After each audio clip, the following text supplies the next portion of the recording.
Boa tarde, voltamos com as sessões da segunda turma, quarta Câmara, da primeira sessão do CAF, no período da tarde, nessa terça-feira. Iniciando na sequência da pauta, o primeiro processo da tarde, na verdade, o processo de pedido de preferência, que tem sustentação oral, é o item 45, relatoria da conselheira Júlia, contribuinte é Volvo do Brasil. Eu peço que a Patrícia, em Brasília, convoque o patrono, doutor Matheus Monteiro, por favor. Ok, presidente, farei a convocação. Item 45 da pauta, doutor Matheus Monteiro. Seu processo será julgado agora. Por favor, verificar a mensagem privada no chat.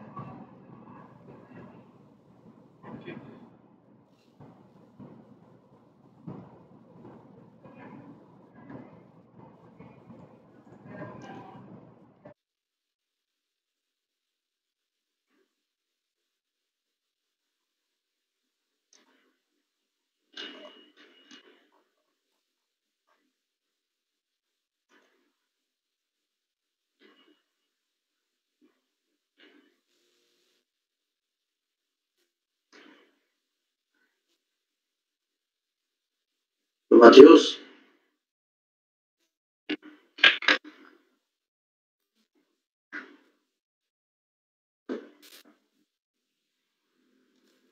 Doutor, boa tarde. Boa tarde, senhor presidente.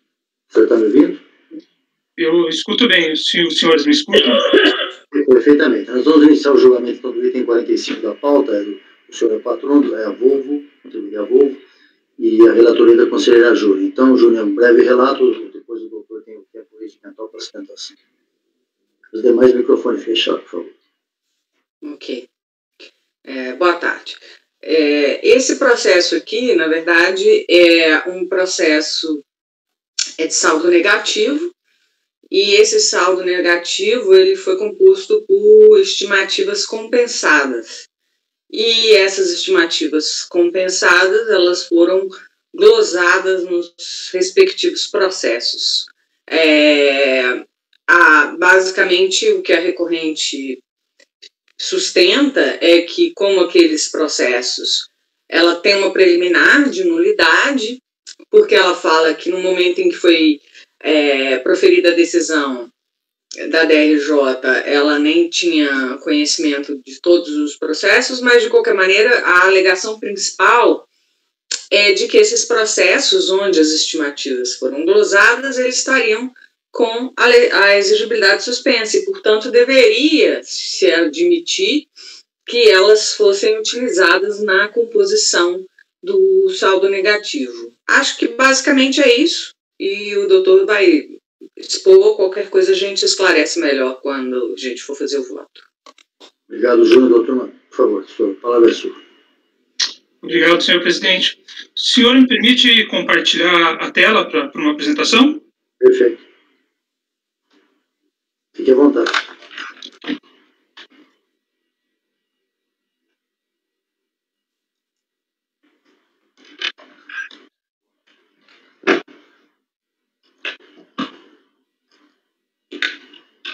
Compartilhar a tela inteira.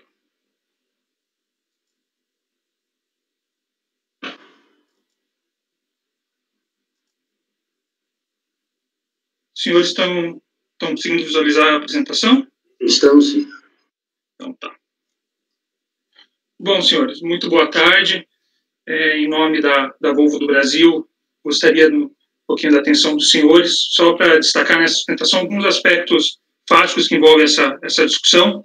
Como bem relatado, a discussão aqui envolve a questão do saldo negativo de RPJ do ano calendário de 2007. E a temática devolvida a esse egrégio conselho era sobre o cabimento ou não de glosas de estimativas mensais objeto de compensação em outros processos, ainda que eles não tenham sido homologados ou que estejam em discussão, tema que é bem conhecido desse conselho. Na hipótese, a Volvo ela utilizou o total de 28 milhões aproximadamente de estimativas mensais de RPJ para compor seu saldo negativo. O despacho decisório, ao reconhecer diversas outras parcelas, inclusive algumas estimativas compensadas, acabou glosando o valor de 10 milhões.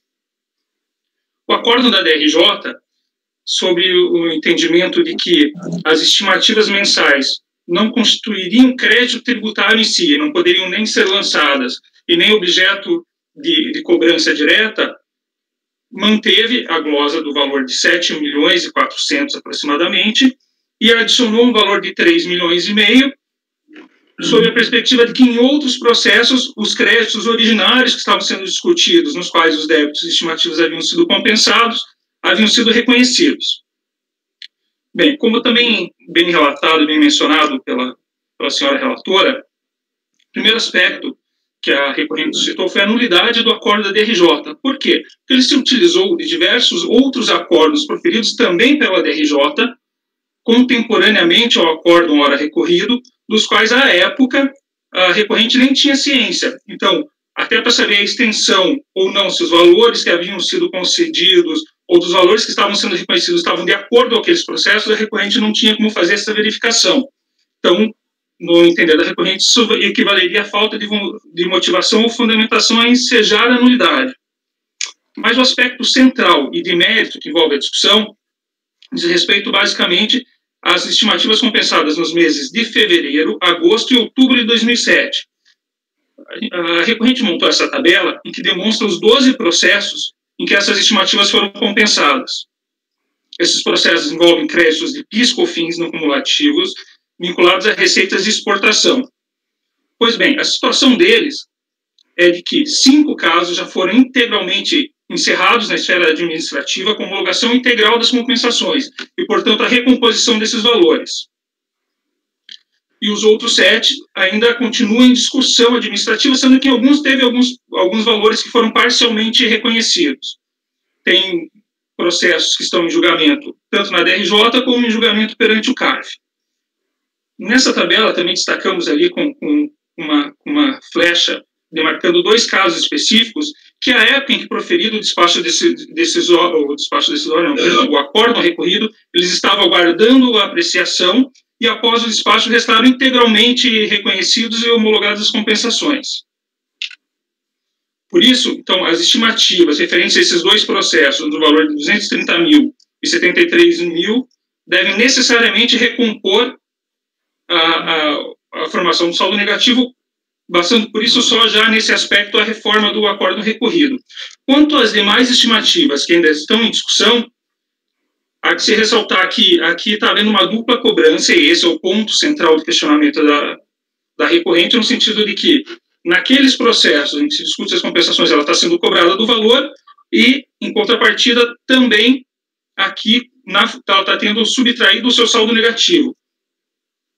A discussão envolve saber se as estimativas mensais, objetos de compensações não homologadas, consistiriam em confissão de débitos e poderiam dar ensejo à cobrança a motivar ou não essa alegação de duplicidade. No entender da recorrente, sim, como é exposto nos memoriais entregues às vossas senhorias, e também gostaria de destacar 2 atos normativos específicos. O primeiro é o parecer PGFN-CAT número 88 de 2014, no qual a Procuradoria, justamente por conta de discussões como essa, expressamente reformou um parecer anterior seu que dizia que não, que foi adotado, inclusive pelo acórdão recorrido, para dizer que as estimativas objetos de comp podem ser, sim, objetos de cobrança, e ela constitui um crédito tributário. E, mais recentemente, que tem sido aplicado, inclusive, por esse colegiado, o parecer normativo COSIT número 2, 2018, que diz que deve ser deferido a inclusão dessas estimativas mensais, pois em 31 de dezembro o débito tributário referente à estimativa restou constituído pela confissão e será objeto de cobrança.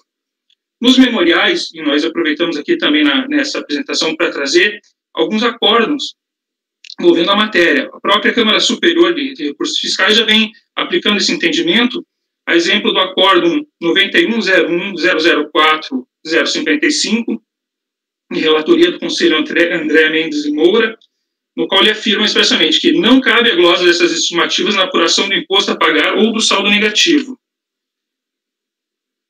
Gostaria de destacar também alguns acordos dessa própria turma. Um acórdão de relatoria do conselheiro Frederico, em que contém a seguinte afirmação, e peço vênia para ler. Glosar o saldo negativo quando este for composto por estimativas quitadas por compensação não homologada implica em dupla cobrança do mesmo crédito tributário. Assim, mesmo que haja decisão administrativa não homologando a compensação de um débito estimativo, essa parcela deverá ser considerada para fins de composição do saldo negativo. E também um outro acordo de relatoria também da conselheira Júnia, no qual se afirma expressamente a aplicação do parecer normativo da COSIT, dizendo que deve ser deferida a inclusão dessas estimativas. Os acordos estão citados aí na tela e foram reproduzidos também em memoriais entregues aos senhores.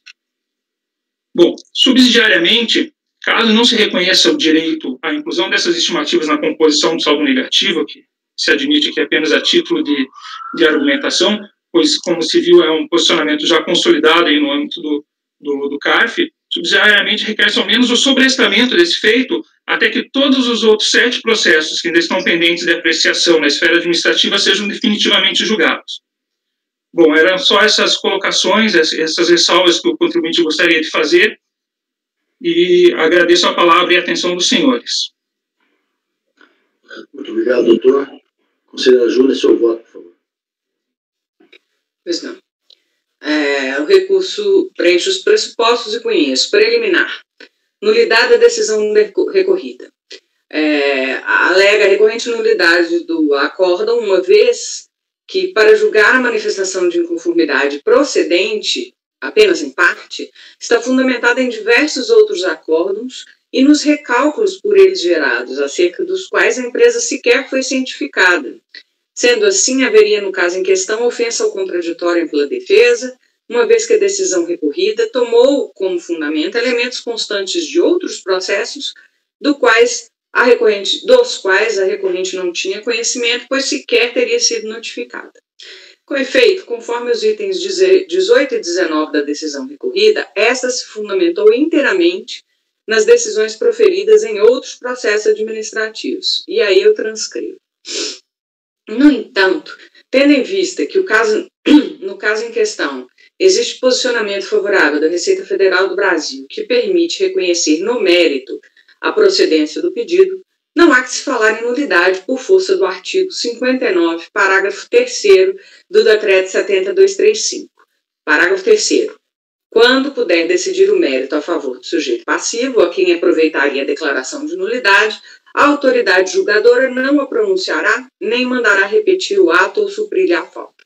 Mérito. Conforme se verifica pelo relatório, pelo despacho decisório, trata o presente processo de homologação parcial de perder-contas e tem como pressuposto a insuficiência de saldo negativo do ano 2017. Exercício 2008.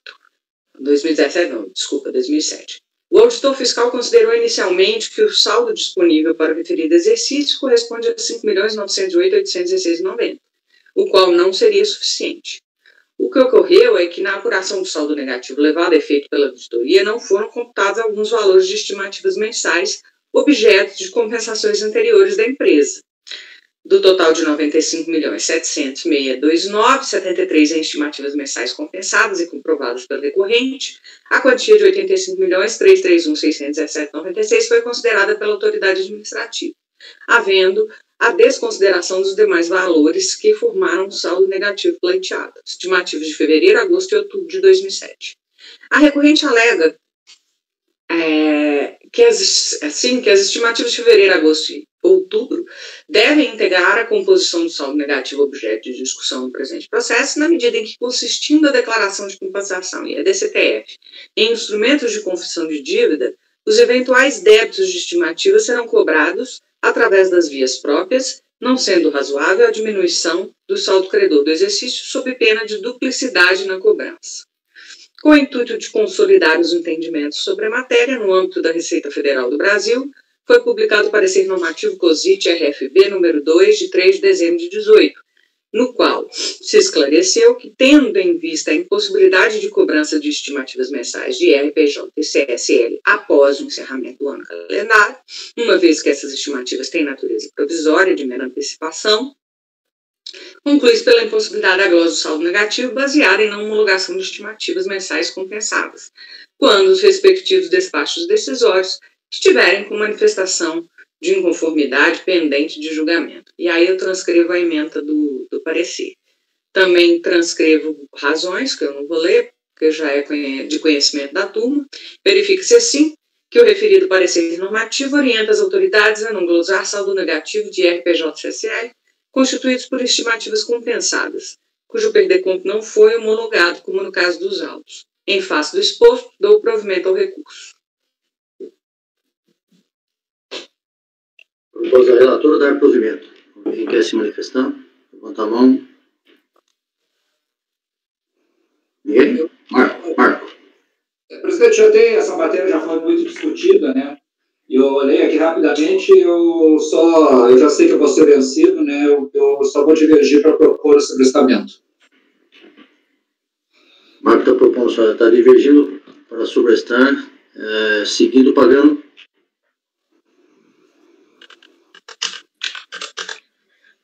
Meu voto, há muito tempo já dessa forma, eu, inclusive, encampei essa tese na turma. Eu vou acompanhar a relatora, tanto pela cobrança em duplicidade, como em relação à não possibilidade pelo parecer da própria cobrança. Carmen. Eu acompanho a relatora, é assim que eu julgo, eu aplico parecer 2 de 2018, que lá fala que a estimativa, né, compensada pode compor o saldo negativo desde que ela estiver confessada. E aí elas estão em perdeconto, estão confessadas. Eu aplico parecer assim bem integralmente. Perfeito. Então eu acompanho a relatora. Obrigado, Carmen. Yara. Com a relatora pela aplicação do parecer. Luciano. Acompanho a relatora, presidente. Nós julgamos esse caso aqui outras vezes, casos semelhantes.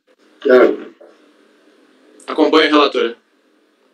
Esse tipo de julgamento desse parecer, envolvendo esse parecer, já permeou muitas vezes aqui nessa turma. E eu votava já de forma diferente, muitas vezes até divergindo, negando o provimento, outras vezes, como o Marco votou hoje, sobrestando, mas, como já falei isso na última sessão, no mês de março, né, se a Receita definiu que é desse jeito que deve ser o procedimento, que seja assim, né? Que a Receita que corra atrás da cobrança quando ela achar que tem que cobrar.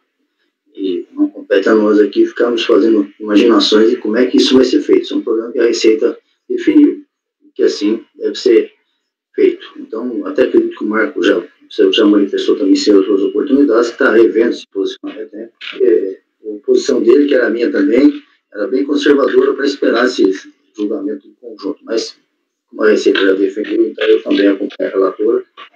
Por maioria de votos, dado o provimento. Julgamento encerrado. Doutor, muito obrigado. Obrigado, bom trabalho a todos. Muito obrigado. Julgamento encerrado. Continuando, vamos agora ao item 49 da pauta. 49, tem sustentação também, a relatoria.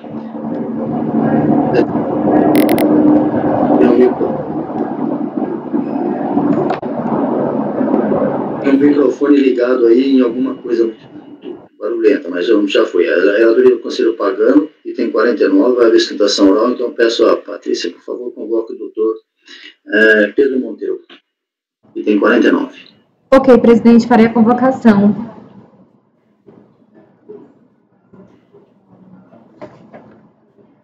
Item 49 da pauta, doutor Pedro Monteiro. Seu processo será julgado agora. Por favor, verificar a mensagem privada no chat.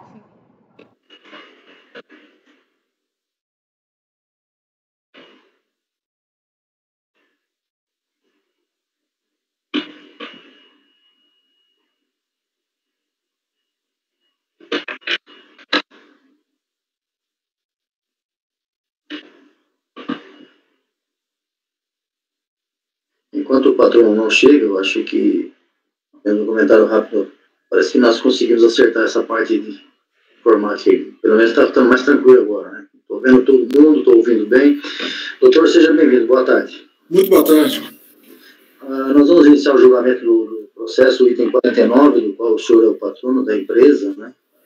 Contribuinte. PNL, PCSSA, e a relatoria do Conselheiro Pagano. Então, o Pagano tem um breve relato, depois o senhor tem o tempo para fazer a sua sustentação. Senhor presidente e Luciano, então me permitem apenas fazer um breve parênteses. Há uma informação de pagamento sendo juntada nos autos agora mesmo. Então, ou seja, esse débito foi pago no PRT. Tá? Foi pago no PERT, então. Pago no PRT, exato. E a informação sobre ele ter sido quitado foi solicitado um ajuste de ofício, né, um ajuste manual na Receita Federal, está nos autos de um processo, portanto, enfim, já protocolado desde 2018 até a informação. Se o doutor relator preferir, eu posso citar o número do processo para possível averiguação. Só que eu acho que isso vai ser quase impossível de ser feito nesse momento, não é que nós estamos com um problema seríssimo aqui de informática, caindo o sistema, mas Pagano, como é que o seu voto estava direcionado, de que forma, Pagano? Eu não tinha conhecimento do pagamento, né? Isso veio agora aos autos, né, doutor?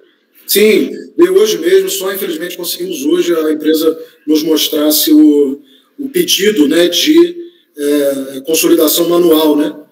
Que isso foi feito. Foram vários, infelizmente aqui a empresa TNL, a O Imóvel, é uma empresa gigantesca, são centenas ou até milhares de casos que ela aportou no programa, nos últimos programas de parcelamento.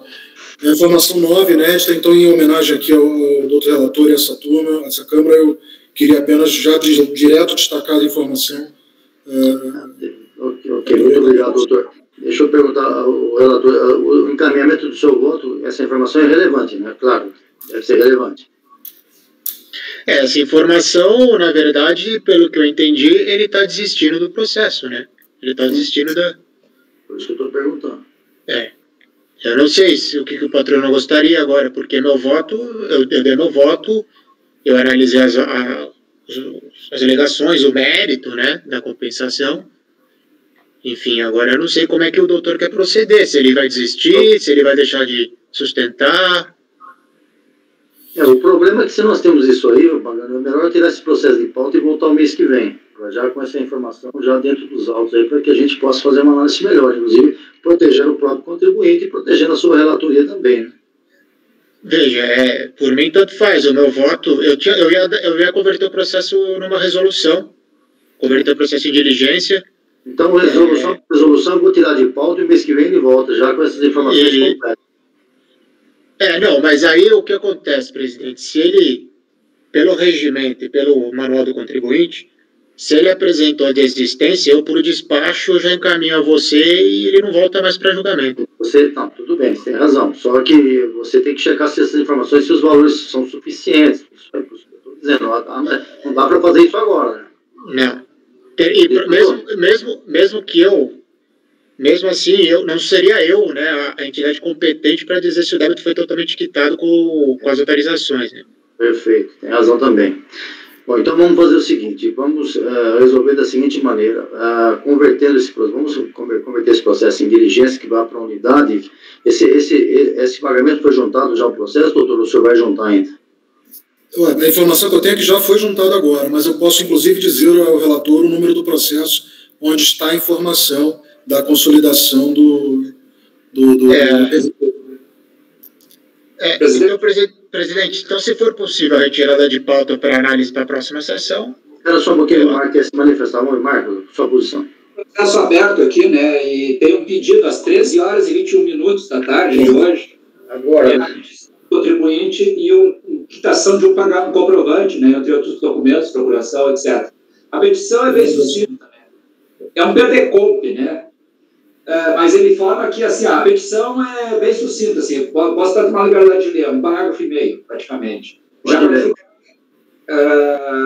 Ao final, informar que incluiu o débito discutido no presente processo no PET, no Programa de Regularização Tributária, do artigo tal nesse sentido, apresenta o anexo comprovante de adesão à modalidade prevista e o respectivo DARF do recolhimento das prestações. Só isso. E traz um documento, né, que é a adesão, etc. Se a discussão é de um PERT só, né, aí é de um débito, o problema é que é um PERDECOMP, né, não sei como é que aí comportaria a situação, né.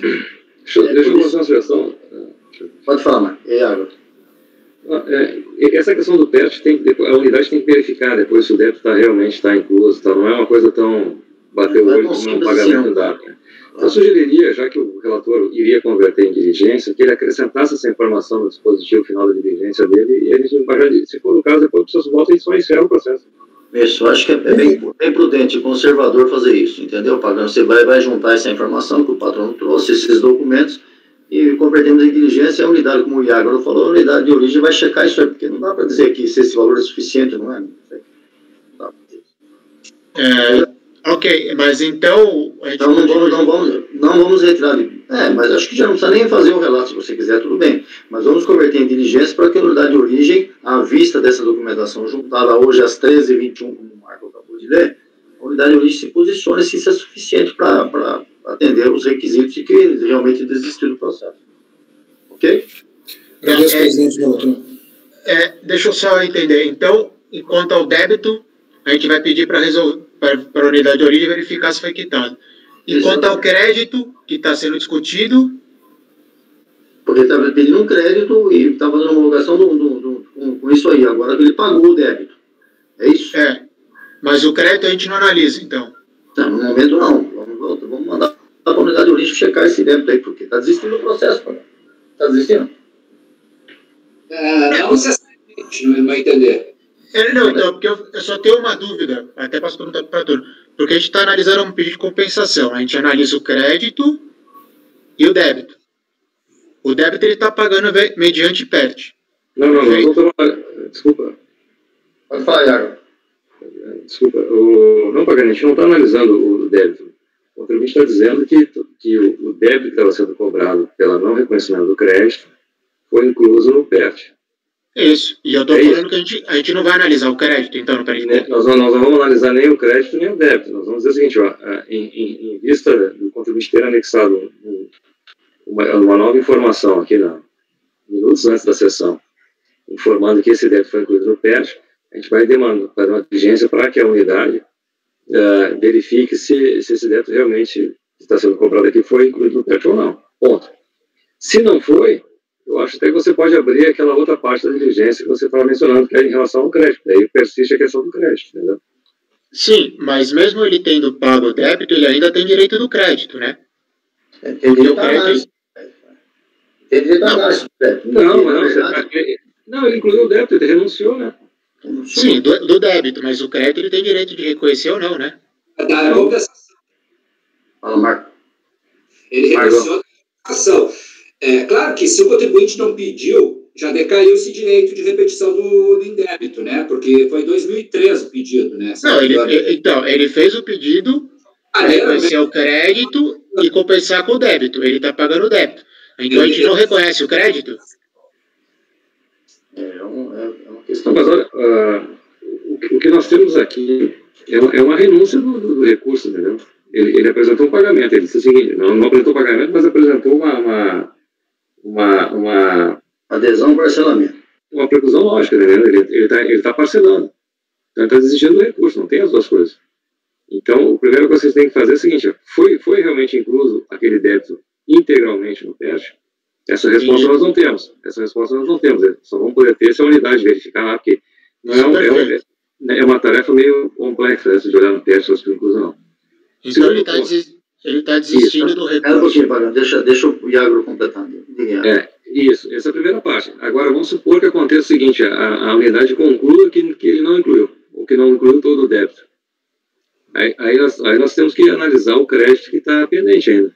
Isso, para ver se suportaria o débito que sobrou. Exatamente. E aí, na minha forma de ver, acho que vale a pena manter aquela parte que tu faz a questionamento no teu voto sobre a diligência em relação ao crédito em caráter subsidiário. Entendeu, Pagano? Mas deixa o Luciano se manifestar. Vamos escolher informações. Eu não entendi, a menos que o advogado, que o patrão da contribuinte se manifeste nesse sentido, que houve tacitamente uma desistência do recurso. Porque, como o Pagano falou, pode haver direito a crédito, que estava sendo discutido, é isso que estava sendo objeto. Só que agora se percebe que não tem mais o débito, efetivamente, porque ele efetuou o pagamento. Mas efetuar o pagamento significa que ele renuncia também o direito ao recurso e efetivamente direito ao crédito, então, que daí já prescreveu? Acho que... Deixa eu fazer uma pergunta, Luciano. Se ele paga antes de apresentar o recurso, o que acontece? Eu acho que é a mesma coisa. Não tem recurso, né? Porque ele fez o pagamento, o litígio está extinto. Mas aí... Não, acho que o que eles estão colocando é que, nesse caso, como a gente está falando de uma compensação, o litígio não se limita só ao débito. Isso. Né? Acho que foi isso que o Pagano sustentou e o Luciano está falando também. Ou seja, vamos dizer, a abrangência desse litígio é um pouco maior. Porque, embora o crédito e o que esteja se discutindo aqui, se aquele débito foi quitado, mas permanece ainda eventualmente um crédito. Claro, já vai ter a prescrição, mas eu entendi o que eles estão colocando. Eu não acho que talvez perderia o objeto, não, nesse caso. Por quê? Porque são duas pontas. E, inclusive, a gente fica discutindo aqui se nós teríamos de legitimidade para analisar a inexistência do débito. Tem gente que entende que não, então, porque na verdade a pretensão seria para o crédito, né? Então vamos fazer o seguinte, pagando o relatório brevíssimo, o doutor já deu manifestação dele, eu acho que não há necessidade de fazer sustentação, mas fique à vontade para fazer, se achar que tem interesse, e você finaliza o seu voto e a gente discute se nós vamos para uma diligência para esses dois aspectos aí, ou apenas para fixar no débito, tá bom? Senão a gente vai ficar discutindo e não solucionamos. Então resume isso aí e vamos ao voto. E antes o doutor se manifeste se tiver interesse. É um recurso voluntário interposto pelo acordo da Delegacia da Receita Federal, que decidiu negar provimento à manifestação de conformidade, por entender que a recorrente não tem direito ao crédito de pagamento devido à maior de R-fonte. O PERDICOMP foi apresentado em 13 de 2003 e o crédito tem um valor de R$ 43.485. Relativamente ao pagamento indevido de R-fonte, código 1708, arrecadação em 18 de 9 de 2002, mediante DARF no total de R$ 136.656,50.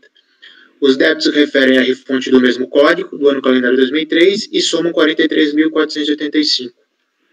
Segundo a recorrente, o crédito é decorrente de pagamento indevido à maior de R-fonte sob contratos de licença de uso de software, alega que os pagamentos concernentes à revenda de software de prateleira e de suas licenças não se sujeitam à retenção do IR-fonte e que teria pago o imposto indevidamente. O direito creditório postulado pela recorrente não foi reconhecido pelo R-dispõe decisório devido ao fato de o crédito ter sido utilizado para pagamento de outros débitos da contribuinte, não restando crédito disponível para compensação dos débitos indicados no PERDICOMP. Eu vou pular aqui uma parte do relatório. A DRJ, após manifestação de conformidade, manteve integralmente o despacho decisório. Deixa eu ver aqui. Exatamente. A recorrente já interpôs recurso voluntário, represando os meus argumentos da impugnação, e alega que deve ser cobrada a diferença do débito que não foi compensada pela fiscalização no despacho decisório. Os autos foram distribuídos e retornam ao CARF. De forma resumida, a DRJ, presidente e demais colegas, ela negou provimento ao crédito da recorrente por entender que incidiria o IR-fonte nos contratos de licença de software, que não estaria abrangida pela isenção do IR-fonte, e também que ela não teria o erro, né, em relação à declaração dela que ocasionou o débito que consumiu todo o crédito, não estaria devidamente comprovado que seria um erro de fato. Basicamente seria isso. E o recorrente ele apresenta ali recurso voluntário, informando sobre a possibilidade de não incidência da IR-fonte sobre a licença de software. E que mais? E fala sobre a possível reconhecimento, mesmo tendo visto o erro no PERDICOMP.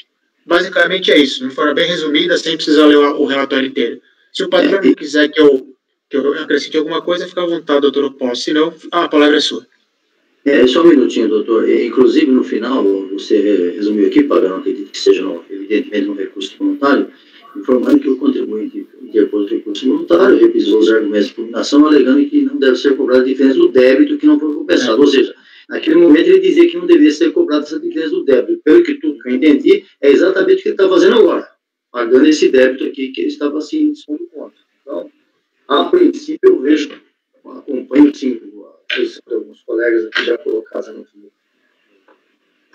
nesse debate, no sentido de que o débito poderá até ter sido extinto, para isso a DRF tem que verificar realmente, mas há um direito creditório aqui latente que tem que ser analisado, embora alguns vão dizer que o processo esteja encerrado e estaria decaído ou prescrito esse direito.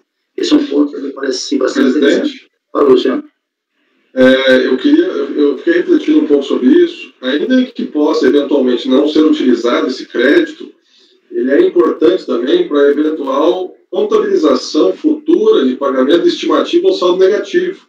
Às vezes nós analisamos saldos negativos passados com base em outros anos calendários, e aí a gente analisa se houve ou não. Então, nesse caso, me parece que tem que analisar até para questões futuras. Mas há saldos de patrono, logicamente, se desistir do recurso, aí é outra situação. Perfeito. Doutor, então o senhor entendeu bem toda a posição aqui que nós debatemos rapidamente, né? Então, o senhor está trazendo a informação que pagou, o senhor quer se manifestar, o senhor tem o direito de regimentalmente fazer. Senhor presidente, agradeço novamente pela palavra, cumprimento o relator, o breve relato de forma extremamente clara já colocou toda a questão material, né? Não havia uma discussão jurídica maior ali, e de fato, como o presidente também destacou, a nossa discussão, que se entende que já está sem objeto, né? Porque o débito em si já extinto, né? De modo que o que a recorrente precisa, certamente, e sabe que neste CARF será privilegiado, é que se confirme a eficácia da adesão do pagamento, que, em tendo sido eficaz, é essa conclusão do próprio recorrente, né, de que a discussão sobre a extinção ou não homologação já não tem mais lugar, né? Então, em tendo sido eficaz, aquela adesão que se pediu, reitero, um tratamento manual para a Receita Federal, porque não foi possível fazer tudo via sistemas, tanto em sendo confirmada, foi eficaz, no entendimento da recorrente, a questão já está superada, né, a questão trazida aqui a debate neste tribunal. Portanto, não nos faz necessário nenhum acréscimo de razões orais, a meu ver. Perfeito. Fabiano, como é que você vai encaminhar seu voto? Bom, meu voto estava no sentido todo em relação ao direito creditório. Com essa nova informação, presidente, eu vou ter. Eu não sei se eu conheço ou deixo de conhecer o recurso, porque se ele entrou no PET, eu, teoricamente, não poderia reconhecer o recurso, né? E aí eu teria que caminhar para a unidade de origem e analisar o pagamento. Seria mais ou menos nesse sentido. Eu acho que uma medida salutar aí é você... Porque o patrono... Só para checar esse pagamento, se é suficiente para isso, para quitar esse débito, porque, como o Iago falou, isso é um procedimento complexo lá na DRF. Eu não tenho a menor condição de fazer isso, nem nós aqui, né? E acho que as questões que você colocou, subsidiariamente, poderiam até ser mantidas aí, em termos desse direito creditório que está aí em discussão. E assim o processo vai e depois volta uma análise melhor. O meu início é diligência para analisar o pagamento feito por meio do PET. É suficiente. Eu vou conhecer do recurso, então, e encaminhar para a unidade de origem analisar o pagamento feito no PET. Retornando ou não retornando. Se retornar, a gente analisa o crédito. Se não retornar, acaba ali. Porque o patrono já pediu a desistência. Perfeito. Eu acho que é por aí. Alguém quer se manifestar? Né? Está de acordo com isso ou não está de acordo? Fala, Júnior. De acordo, tudo bem. Quem não estiver de acordo? Estou de acordo, só eu acho que, aproveitando a presença do patrono, presidente, eu acho que só deixa, de repente, agregar uma outra petição para deixar isso mais claro lá, porque... Ele vai ter que fazer isso mesmo. Estão pagando o débito do Perdecomp. Então, não há uma manifestação explícita de um posicionamento processual nos autos. A sua sugestão é que o patrono escrevesse também na petição, é isso, mano? A sugestão não, fica só deixando bem claro para o patrono, né, que senão o processo pode ter outros desdobramentos, né, e analisar, porque ele, a sustentação dele ficou bem claro que a intenção era, a princípio, de encerrar o processo. Perfeito, é isso mesmo. Ok, doutor? Doutor Pedro? Doutor, tudo bem? Sim, perdão, estava com o microfone desligado. Sim, então ok, está muito bem entendido. Então tá, então a gente vai converter em diligência lá para essa informação final que o relator colocou, e o senhor, por gentileza, junta essa informação e mais essa que o conselheiro Marco colocou, no sentido de que o processo estaria encerrado nesse aspecto. Ok. Julgamento encerrado, convertido em diligência, muito obrigado, doutor, tenha uma boa tarde. Obrigado, boa tarde. Boa tarde. Padrão, depois a gente complementa esse voto aí para o finalzinho dele, tá bom? Perfeito, Ciccone. Mas então eu vou converter em diligência para analisar o pagamento do PERT, ponto. Para ver se é suficiente, exatamente. Tá? Item 50, na sequência, Pagano, também é seu, também tem sustentação oral, então eu vou pedir a Patrícia que peça a presença do... Presidente? Pois não. Desculpe interromper, o 49, o 50, ele é gravado, a gente pode deixar... gravado, desculpa, esse é gravado, tem razão, Marco. Vamos fazer o 51, então tem o patrão deve estar aí. 51, Patrícia, você pode chamar o patrão do item 51. 51 ainda é do Pagano. E o doutor Guilherme, por favor. Ok, presidente, farei a convocação. Marco, depois você fica atento para colocar esse vídeo gravado aí, por favor. Item 51 da pauta, doutor Guilherme. Seu processo será julgado agora. Por favor, verificar a mensagem privada no chat.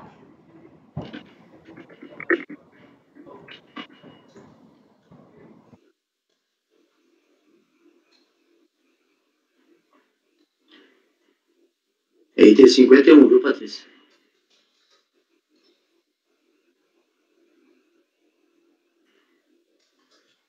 Patrícia? Sim, presidente. Item 51. 51. Ok? Doutor Guilherme, boa tarde. Boa tarde, senhores. Boa tarde. O senhor está nos vendo e ouvindo? Sim, perfeitamente. Então tá bom. Então nós vamos julgar o processo que o senhor é patrono, é o item 51 da pauta, relatoria do conselheiro Leonardo Luiz Pagano, da Votorantim. Ele vai fazer um breve relato e o senhor depois tem o tempo regimental para a sua sustentação. Perfeito? Pagano, breve relato. Um minutinho só que eu estou abrindo o arquivo. Os demais com o microfone fechado. Votorantim 51 da pauta.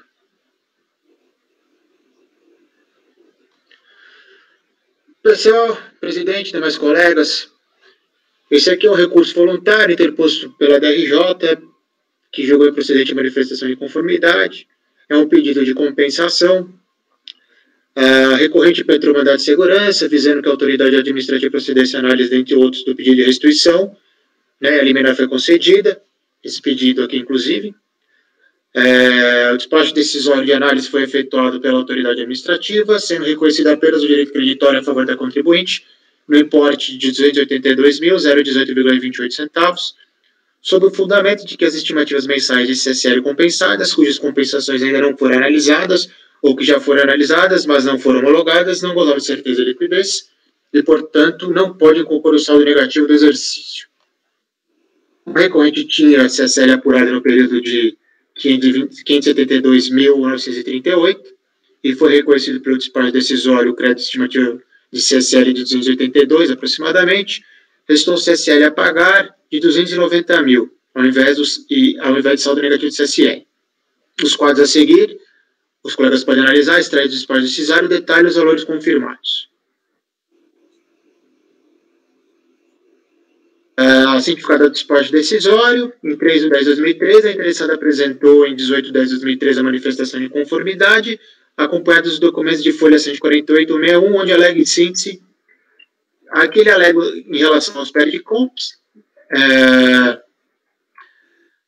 em relação a esses vários pericontos que estão aqui citados no meu relatório, que totalizam o valor de 16.238, que não poderia haver a glosa das estimativas compensadas, vez que ainda não teria havido prolação de despacho decisório, e 2, da legalidade das glosas da estimativa dos PERDICOMPs, aqui citados também no meu voto, no valor de 3.902.000, cujas as decisões da compensação se encontram com efeito suspensivo por força do recurso administrativo, e 3, da ilegalidade da diminuição de saldo negativo sob pena de dupla cobrança do crédito tributário.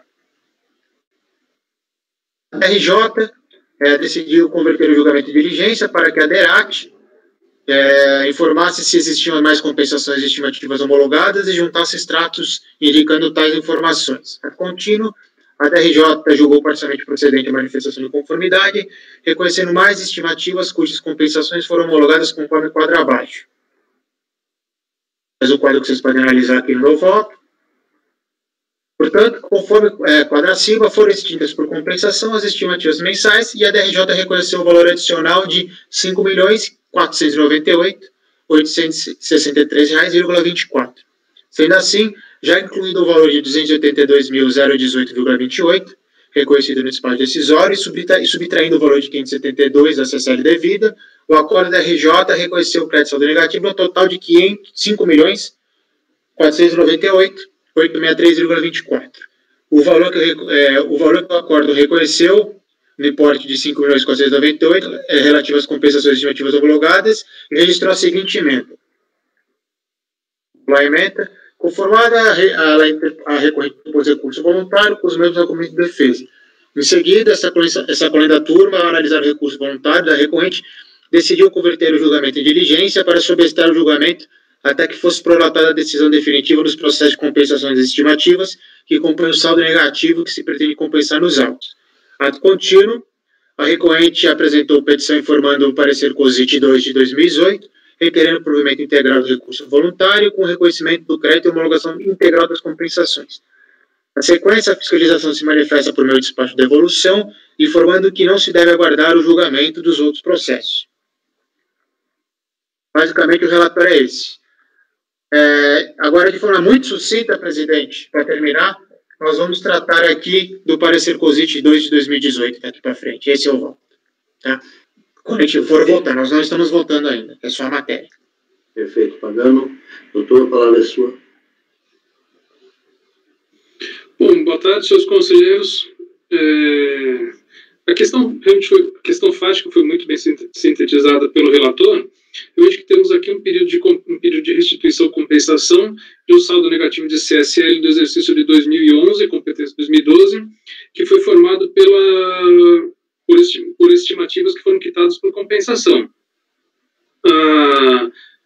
A DERAT, no primeiro momento, ao invés de reconhecer o saldo, reconheceu inclusive a existência de um débito de R$ 282.000, depois, em razão da manifestação de inconformidade, a DRJ acabou reconhecendo um crédito de 5.700.000, não aquele débito de 282.000. Então, o que se pede aqui, assim, realmente em muito breves palavras, a aplicação do parecer COSIT 2 de 2018, para se evitar a cobrança em duplicidade, assim, tanto aqui nesse período de restituição e compensação, quanto lá nos períodos de compensação das estimativas. Então, assim, acho que de uma forma muito breve, são as razões pelas quais se pede aqui o provimento do recurso. Muito obrigado. Obrigado, doutor. Pagando o seu voto. O recurso voluntário é tempestivo, trata de matéria de competência dessa Corte Administrativa e preenche todos os demais requisitos de admissibilidade previstos em lei. Portanto, dele toma conhecimento. Como mencionado acima, na verificação do saldo negativo de CSL apurado pela recorrente, a DRF considerou a parte do crédito oriundo de estimativas que foi objeto de compensação parcialmente ou não homologada dos processos administrativos abaixo indicados. Os PERDICOMPs que controlam as estimativas cujos processos ainda não terminaram ou não foram homologadas são objetos dos seguintes processos. Aqui eu colacionei um quadro, que são muitos, tá? Eu não vou me permitir pular para não fazer a leitura de todos, senão nós vamos ficar aqui. Se for necessário, eu faço a leitura. Só pergunta, o patrono exige isso? Não, eu sei que são diversos processos, não precisa.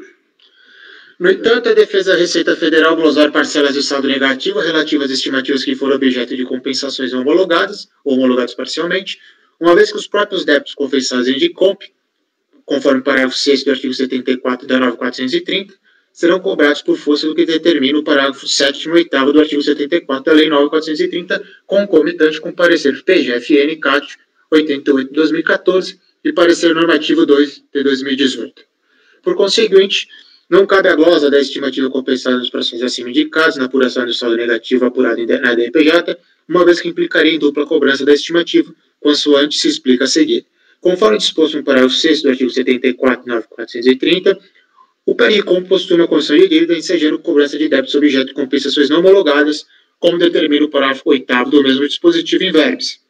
Eu vou me permitir pular a leitura dos artigos e dos dispositivos, porque aqui todos têm conhecimento. Se for necessário, obviamente, é só me chamar que eu faço a leitura. Neste caso, é importante destacar que os débitos declarados por meio de DICOMP serão executados com base em tais declarações nos moldes do artigo 74, parágrafo 7º e 8º. Diante desse permissivo, entende a Receita Federal do Brasil que os débitos estimativos de RPJ ou CCL quitados por meio do PRDICOMP, não homologados ou homologados parcialmente, devem ser cobrados de forma isolada e, por consequência, não pode deduzir o saldo negativo de RPJ ou CSL. Esse entendimento da Receita Federal se encontra consubstanciado na solução de consulta interna COSIT 18/2006, cuja parte que nos interessa está abaixo colacionada. Precisa fazer a leitura ou posso pular? Pode pular, Fabiano, vai em frente. É importante salientar que tal orientação vincula todos os órgãos da Receita Federal, conforme trecho abaixo da solução de consulta em verbis. Ratificando o posicionamento adotado na solução de consulta acima, vale citar o parecer PGFN-CAT 8 de 2014, que reconhece que as estimativas que compuseram o saldo negativo serão cobradas caso tenham sido objeto de compras não homologados. Vejamos a parte que nos interessa. Também já é de conhecimento de todos, vou pular. Portanto, dos julgadores, a glosa perpetrada nesses autos mediante a redução de saldo negativo a ser restituído encontra-se em absoluta dissonância com a orientação da Receita Federal e da PGFN, que atestam que as estimativas objeto de compra não homologadas serão exigidas a contribuinte e, por conseguinte, não podem reduzir o saldo negativo. Nesse mesmo sentido, é remansosa a jurisprudência da DRJ, conforme se insere nas emendas abaixo colacionadas. Aqui são jurisprudências da DRJ, emendas da DRJ que eu colacionei, apenas para dizer que as DRJ já estão seguindo a ordem da Receita. Este, inclusive, é o posicionamento da jurisprudência do Conselho Administrativo do CARF. Aqui são emendas para demonstrar que a jurisprudência do CARF também vai nesse sentido. Vou pular. Assim, com base na solução de consulta COSIT, no parecer e na jurisprudência do CARF, percebe-se que, mesmo que sobrevenha eventual decisão definitiva que não homologa as estimativas compensadas, a Receita Federal, a PGFN e o CARF possui entendimento regulamentado no sentido de cobrar estimativas por procedimento próprio que não influencia no cômputo do saldo negativo que se pretende compensar nesse processo. Ora, admitir a subtração do saldo negativo das estimativas quitadas através de cômputos não homologadas, conforme pretende o acordo ora guerreado, configurará uma dupla cobrança do crédito tributário, uma vez que o contribuinte será impedido de receber o saldo negativo de RPJ ou CSL e, ao mesmo tempo, será alvo de execuções de estimativas não compensadas. Esse entendimento está albergado na solução de consulta COSIT 18 e na jurisprudência do CARF. Acerca da ilegal cobrança da duplicidade, em casos como o que se encontra no debate, mostram-se oportunas ainda as palavras de José Henrique Longo. Eu vou pular a doutrina, porque também já é de conhecimento de todos, você já conhece o meu voto. O CARF também já se manifesta expressamente sobre a matéria. Aqui eu estou falando da jurisprudência da Câmara Superior. Vou pular de novo. Eu vou para a folha 14 do meu voto. Assim, admitir a possibilidade de redução do negativo pleiteado, mesmo antes da possível decisão definitiva que não homologa as estimativas compensadas, implicará na ilegal cobrança e duplicidade de um mesmo crédito tributário, razão pela qual o acordo deve ser reformado para reconhecer a parte do crédito relativa às estimativas compensadas discutidas nos processos administrativos informados no início do meu voto. Por derradeiro, ao final de 2018, foi emitido o parecer COSIT 2 de 2018, foi a última manifestação da Receita sobre o assunto, que vai exatamente no mesmo sentido do entendimento anteriormente defendido neste voto. Aqui é a parte da solução, que você já conhece, vou pular. Assim, admitir a possibilidade do saldo negativo, mesmo antes possível decisão definitiva que não homologar as estimativas compensadas, implicará na ilegal cobrança em duplicidade do mesmo crédito tributário, razão pela qual o acordo recorrido deve ser reformado para que sejam reconhecidas as compensações das estimativas e o restante do saldo negativo de CSL de R$ 15.179.121,24, acrescidos com o já reconhecido no despacho decisório e no acordo recorrido. Desta forma, tendo em vista o reconhecimento da parcela das estimativas compensadas do processo acima indicado, entendo que o saldo negativo de CSL requerido no PRDICOMP deve ser integralmente reconhecido e homologado. pelo exposto e por tudo que consta processado nos autos, o voto pode ser recurso voluntário e dá provimento para reconhecer o restante do valor de saldo negativo desse CSL no importe de R$ 15.179.121,24 e homologar a compensação até o limite do crédito reconhecido. É o meu voto. Matéria já conhecida, o aspecto material aí e valores, né? Importante verificar isso. Alguém quer se manifestar?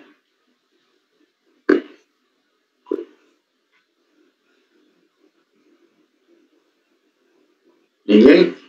Todo mundo quer.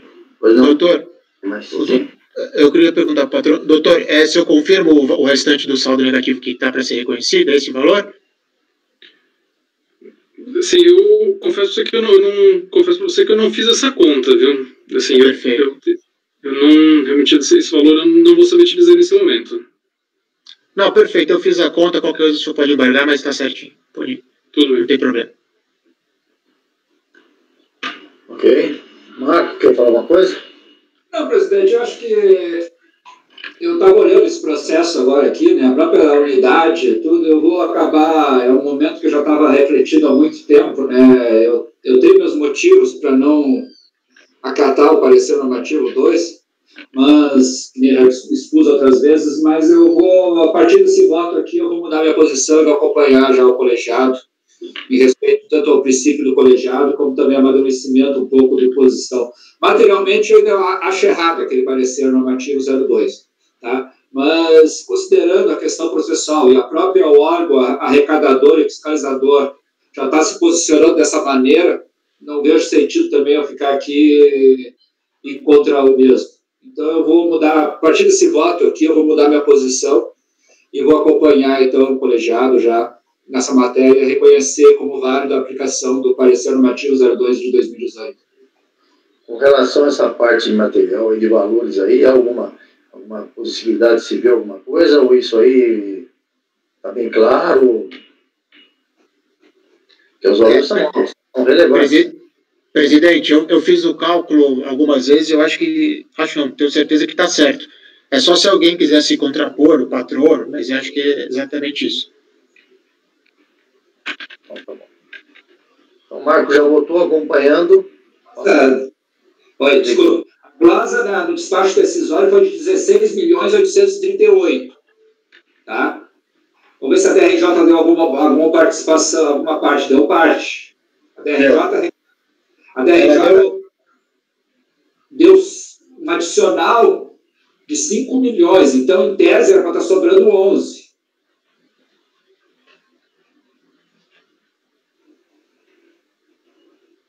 Estou olhando aqui para a decisão da DRJ.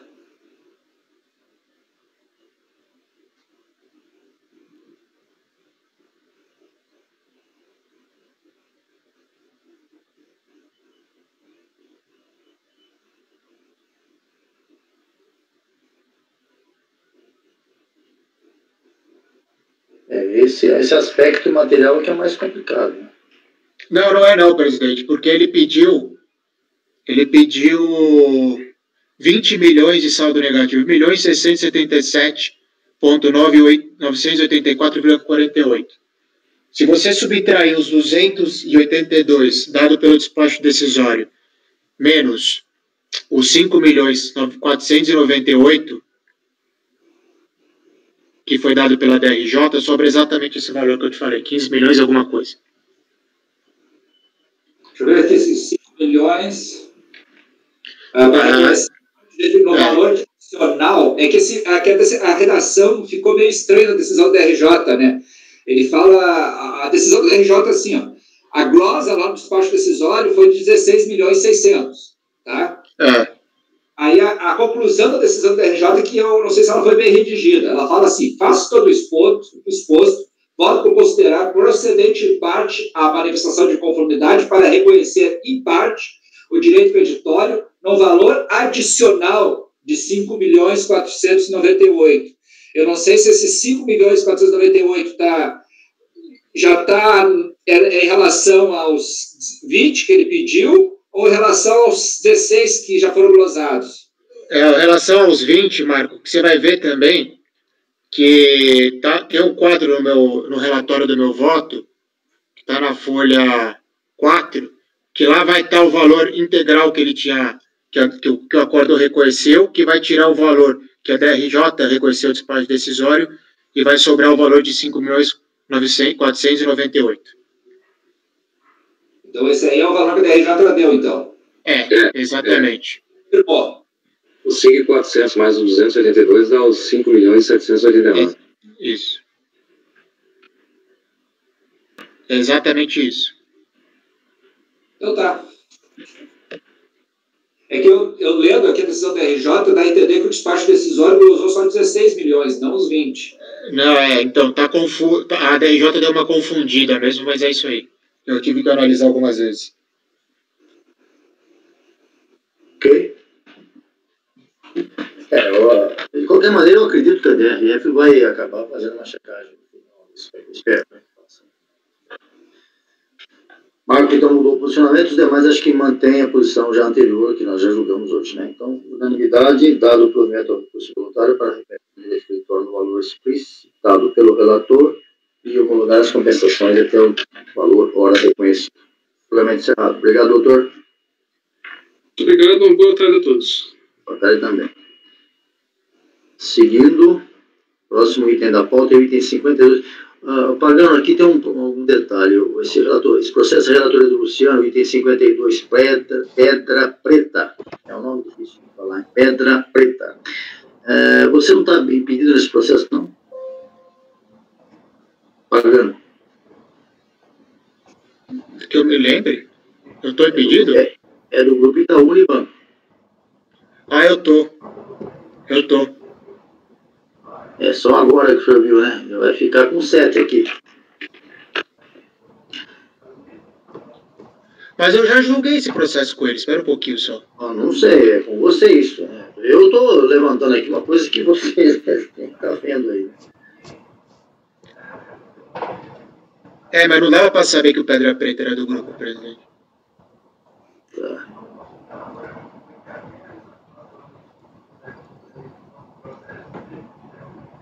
Bom, enquanto você vê, eu vou pedir para a Patrícia convocar a presença do patrão aí, o Dr. Matheus Werneck. Ok, presidente, farei a convocação.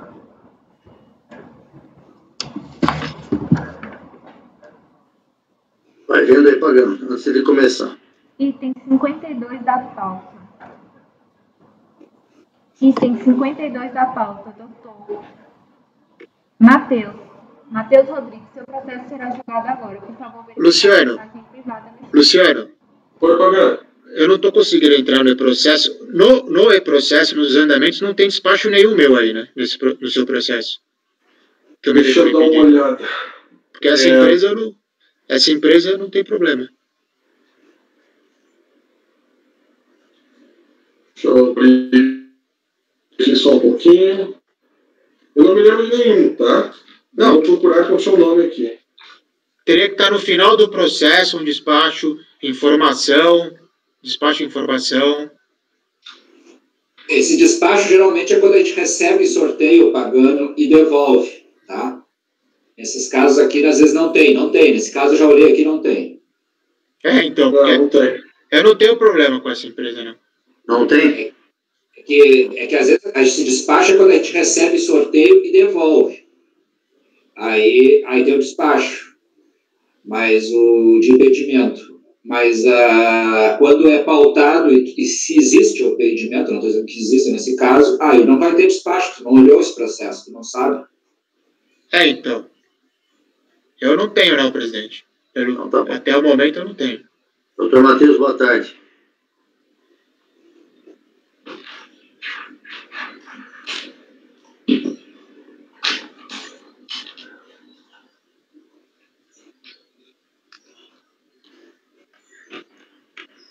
Enquanto o patrão entra na sala, o Luciano já disponibilizou o voto, né? Já, presidente, já está lá. Ok. Doutor Matheus.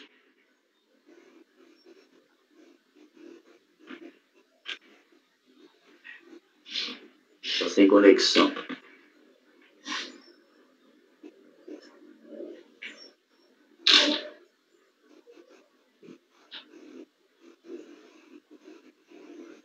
Travou tudo. Travar não travou, mas o patrão não entrou ainda. Mas os processos aqui não estão conseguindo copiar também. Como é que é? Os votos não estão conseguindo copiar. Ah, tá. Doutor Matheus, o senhor está aí sem acesso aqui com a gente, está me ouvindo?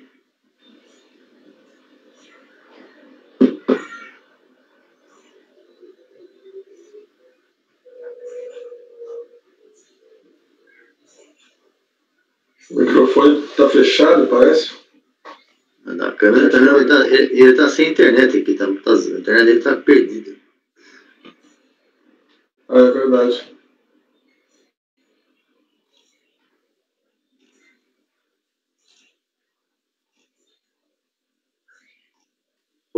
Patrícia, você não consegue falar novamente com o patrono aí? Nós não estamos conseguindo vê-lo aqui, não, nem ouvi-lo, nada. Presidente, ele já saiu da sala de espera também. Tá.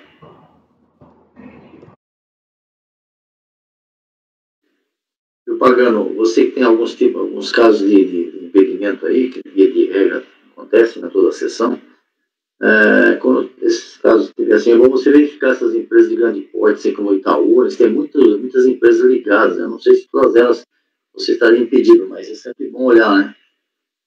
Me chamou a atenção aqui agora porque o patrono, o nome dele veio também na sequência, Banco Itaú, grupo jurídico do Banco Itaú, então por isso que me chamou a atenção. E de fato, pelo nome, nem sempre dá para saber, né? Então, presidente, na verdade, eu não tinha como saber, e é mais em relação ao próprio grupo mesmo, não às subsidiárias, entendeu? Tá, não, tudo bem. Então, eu, por enquanto, estou tranquilo, a não ser que tenha alguma informação posterior que possa me implicar, mas por enquanto, estou tranquilo. Não tem problema nenhum. Tiago, tá aí, Tiago? Tá bom, Tiago, tá Júnior? Tô achando que eles estão tudo congelados aí, porque eu não tô vendo, vocês estão tudo em silêncio. Tô aqui, uai, tô esperando ver aí o que vai dar. Silêncio abissal. Tô lendo aqui uns processos aqui. Nós estamos sem compromisso com o nosso do patrão aí. Ele saiu, agora nem aqui ele aparece. Eu não queria dar intervalo, eu tenho medo de cair toda essa conexão aqui. Mas eu vou fazer isso. Se quiser esperar mais um minuto, presidente, aqui também. Já estou esperando, faz 5.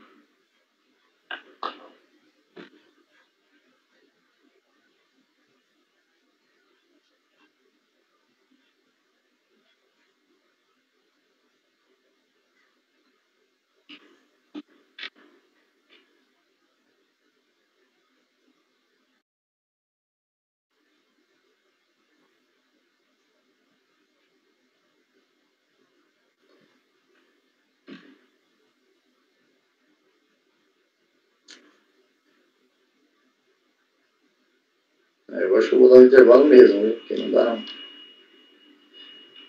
Ô, Patrícia, não voltou à sala de espera, não, né? Não, presidente. Eu não sei, acho que ele caiu mesmo aqui, não sei.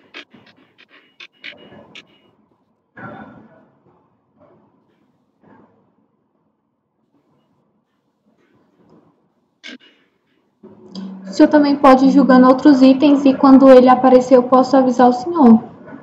Mas ele vai entrar direto na sala, que não vai passar por você mais, né? Esse é o ponto.